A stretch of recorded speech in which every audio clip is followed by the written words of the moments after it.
Bismillahirrahmanirrahim. Assalamualaikum warahmatullahi wabarakatuh. Kembali lagi bersama channel dakwah Irfan Irawan.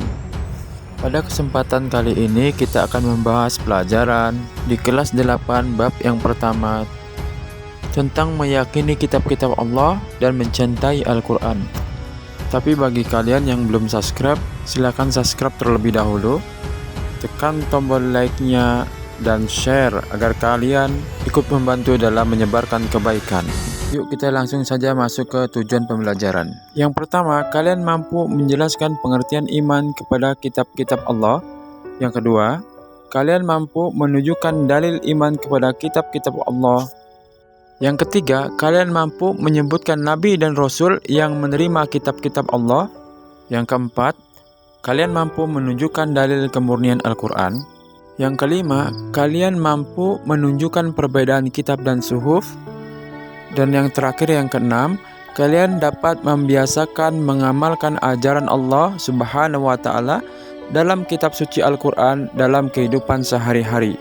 Itulah indikator yang harus kalian capai ketika kalian telah menyelesaikan pembelajaran di bab yang pertama ini. Baik Ananda semua, kita langsung masuk ke pembelajarannya. Pernahkah kalian membeli barang-barang elektronik, misalnya televisi, kulkas, mesin cuci, ataupun barang-barang elektronik yang lainnya? Nah, ketika kalian membeli barang-barang elektronik tadi, pasti kalian akan mendapati buku petunjuk ataupun buku panduan. Sehingga dengan buku petunjuk tadi, kalian akan mudah menggunakan barang-barang tadi dan barang-barang itu tidak cepat rusak. Kebayang nggak sih seandainya kita tidak memakai buku petunjuk? Wah, pasti barangnya akan cepat rusak ya, dan akan sangat merugikan kita.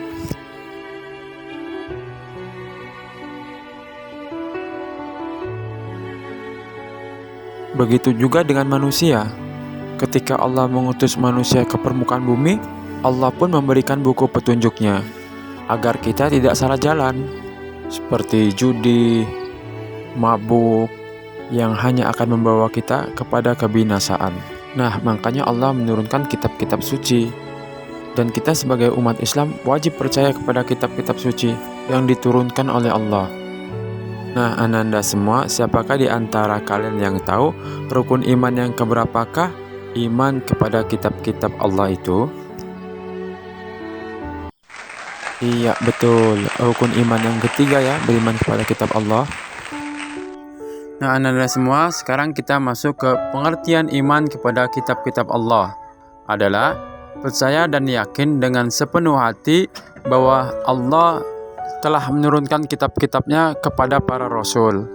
Itu artinya jauh sebelum Al-Quran Allah turunkan kepada Nabi Muhammad SAW, Allah pernah menurunkan kitab-kitab kepada rasul-rasul yang lain sebagai petunjuk keselamatan di dunia. Sebagaimana yang Allah jelaskan dalam Quran surat Al-Maidah ayat 16. A'udzubillahi minasyaitonirrajim. Bismillahirrahmanirrahim. Yahdi bihillahu manittaba'a ridwanahu subullas salam wa yukhrijuhum minaz zulumati ilan nuri biiznihi wa yahdihim ilas siratim mustaqim. Yang artinya, dengan kitab itulah Allah memberi petunjuk kepada orang-orang yang mengikuti keridhoannya ke jalan keselamatan, dan dengan kitab itu pula Allah mengeluarkan orang itu dari gelap gulita kepada cahaya dengan izinnya dan menunjukkan ke jalan yang lurus. Adapun kitab-kitab yang Allah turunkan untuk umat manusia sebagai pedoman hidup di dunia adalah: yang pertama, Kitab Taurat diturunkan pada abad ke-12 sebelum Masehi kepada Nabi Musa alaihissalam. Pada saat itu beliau diutus untuk Bani Israel. Nah, adapun isi kandungan dalam kitab Taurat, yang pertama, kewajiban meyakini keesaan Allah. Yang kedua, menyebut nama Allah dengan hormat. Yang ketiga, mensucikan hari Sabat atau hari Sabtu. Yang keempat, menghormati kedua orang tua. Yang kelima, larangan membunuh sesama manusia tanpa alasan yang benar. Yang keenam, larangan berbuat zina. Sedangkan yang ketujuh, larangan mencuri. Yang kedelapan, larangan berdusta atau menjadi saksi palsu. Yang kesembilan, larangan menyembah berhala atau patung. Dan yang terakhir 10, larangan mengambil hak orang lain. Yang kedua, kitab Zabur diturunkan pada abad ke-10 sebelum Masehi kepada Nabi Daud alaihissalam. Ketika itu beliau diutus kepada Bani Israel di daerah Yerusalem. Adapun kitab ini ditulis dengan bahasa Kipti. Yang ketiga, kitab Injil diturunkan pada abad pertama Masehi. Diturunkan kepada Nabi Isa alaihissalam untuk berdakwah kepada Bani Israel yang ada di daerah Yerusalem. Pada mulanya kitab ini ditulis dengan bahasa Suryani. Nah, adapun isi kandungan kitab Injil adalah: yang pertama, perintah untuk kembali mengesahkan Allah. Yang kedua, membenarkan keberadaan kitab Taurat. Yang ketiga, menghapus beberapa hukum dalam kitab Taurat yang tidak lagi sesuai dengan perkembangan zaman. Dan yang keempat, menjelaskan bahwa kelak akan datang kembali Rasul setelah Nabi Isa alaihissalam, yaitu Nabi Muhammad SAW. Yang keempat, Al-Quran diturunkan kepada Nabi Muhammad SAW pada abad ke-7 Masehi. Adapun Al-Quran ini sebagai penyempurna dan membenarkan kitab-kitab sebelumnya. Nah, adapun isi kandungan yang terdapat dalam Al-Quran. Yang pertama, akidah, yaitu hal-hal yang berkaitan dengan keyakinan seperti mengesahkan Allah Subhanahu wa taala dan meyakini malaikat-malaikat Allah Subhanahu wa taala. Yang kedua, akhlak, yaitu berkaitan dengan pembinaan akhlak mulia dan menghindari akhlak tercela. Dan yang ketiga, ibadah, yakni yang berkaitan dengan tata cara beribadah seperti sholat, zakat, puasa, dan ibadah yang lainnya. Yang keempat, muamalah, yakni berkaitan dengan tata cara berhubungan kepada sesama manusia. Dan yang kelima, tarik atau sejarah, yaitu kisah orang-orang dan umat terdahulu. Nah, ananda semua, itulah kitab-kitab yang pernah Allah turunkan kepada Nabi dan Rasul, mulai dari kitab Taurat, Zabur, Injil, dan yang terakhir Al-Quran. Oh ya ananda semua, selain kitab-kitab tadi, Allah pun pernah menurunkan suhuf.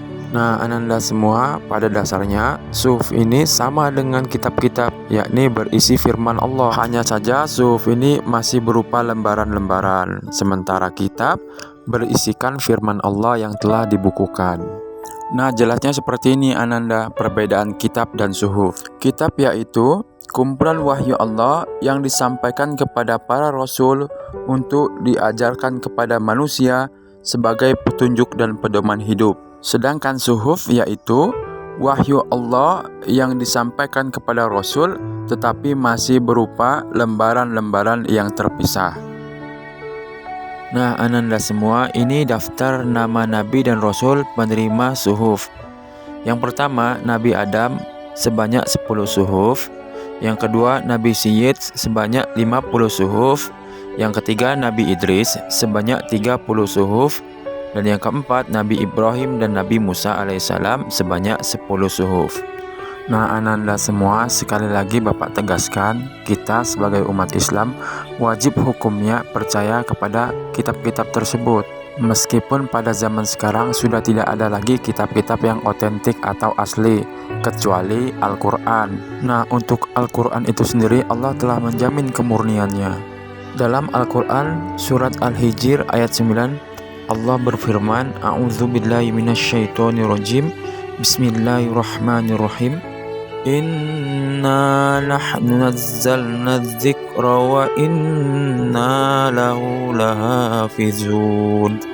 Yang artinya, sesungguhnya kamilah yang menurunkan Al-Quran dan pasti kami pula yang memeliharanya. Nah, ananda semua, sekarang Bapak punya tugas untuk kalian. Jawablah pertanyaan berikut ini dengan benar. Yang pertama, jelaskan pengertian iman kepada kitab-kitab Allah dengan benar. Nomor 2, sebutkanlah 4 kitab yang diturunkan oleh Allah beserta penerimanya. Nomor 3, bagaimana sikap kita sebagai seorang muslim mengimani kitab-kitab sebelum Al-Quran.